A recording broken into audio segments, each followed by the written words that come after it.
Hello. అన్నయ్య చెప్పండి అన్నయ్య. చెల్లెమ్మ, యాక్చువల్గా మీకు ఫోన్ చేయకూడదు అనుకున్నాను, కానీ ఒకసారి ఎందుకో అడిగి చూద్దామని చెప్పి ఫోన్ చేశాను. చెప్పండి చెప్పండి.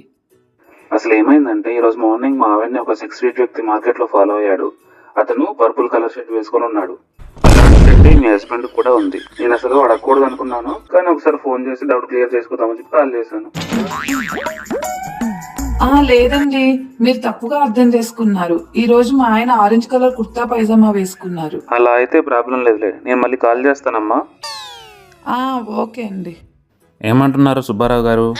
ఈ రోజు ఎవరో వాళ్ళ ఆవిడ్ని పర్పుల్ కలర్ టీ షర్ట్ వేసుకున్న ఆయన ఏడిపించాడంట. ఆయన మీలాగా ఉన్నారంట, అందుకే కాల్ చేశారు. అవునా? రామ్ రామ్, అలాంటి వ్యక్తులు కూడా ఉంటారా? అలా చేస్తే కళ్ళు పోతాయి. అబ్బా, ఎండలు బాగా పెరిగిపోయాయి. కుర్చీని మార్చబెట్టి